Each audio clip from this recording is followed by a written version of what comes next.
Thank you everyone for coming. On Monday we have the decisive hearing.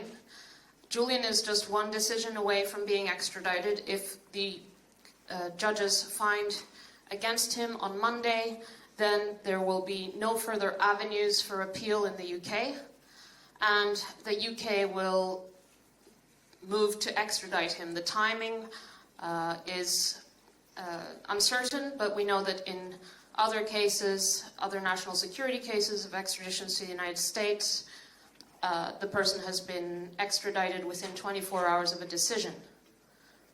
The United States has been given opportunity after opportunity after opportunity to change its case in order to get Julian extradited.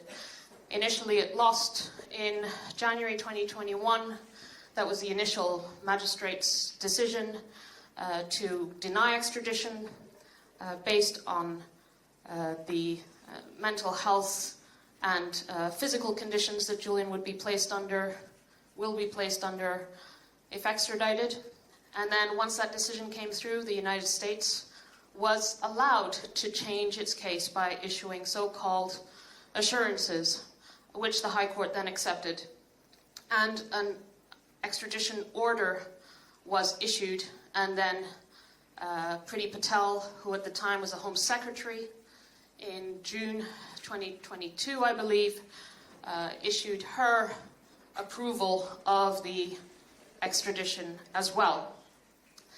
Julian then requested permission to appeal to the High Court, which was initially denied, and then when he sought a separate panel of High Court judges to review that decision, which is the current panel that Julian is before,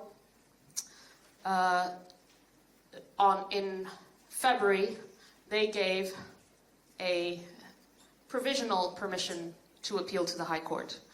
And that provisional permission is subject to US so-called assurances. Now think about how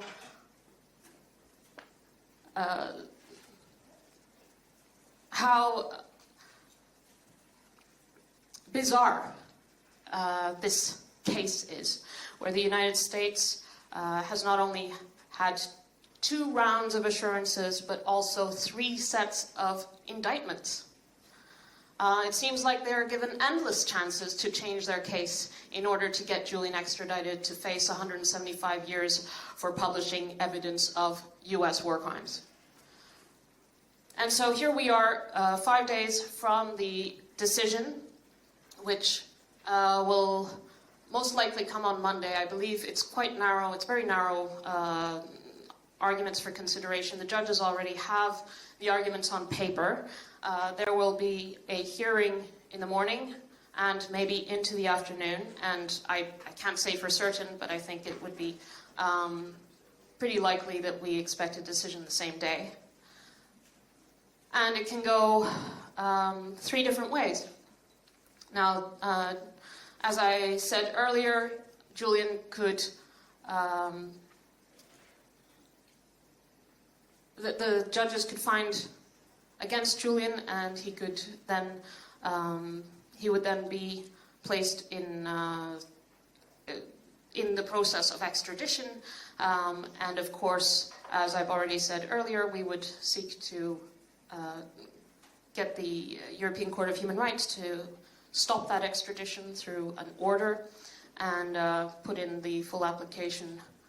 We have a bit more time to do the full application to the European Court of Human Rights. These are 2 separate procedures.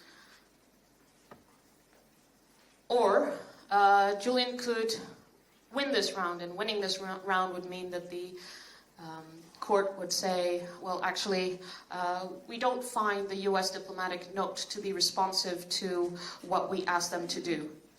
And I think Jen will probably go into the detail of that, Jennifer Robinson. And so if they rule in Julian's favor, that means that a full hearing will take place on these narrow issues before the High Court at a later date, and Julian will most likely just remain in Belmarsh prison for months and months to come until there is a full High Court appeal. There is a third possibility, which is that there is discretion by the High Court judges at this stage, and there is very narrow arguments before the court, and they could decide to roll up the hearing, as in they could decide to have a full High Court appeal hearing. So I believe, and I have the sense, that anything could happen at this stage. Julian could be extradited, or he could be freed, and I think it's important to have that in mind, that this has gone on for over 5 years. Julian has been in the UK's most notorious prison for this entire time, and 7 years preceding that in the Ecuadorian embassy, and 1.5 years under house arrest. In fact, every day since the 7th of December 2010, he has been in one form of detention or another. The 7th of December 2010 is 7 days after WikiLeaks started publishing the diplomatic cables.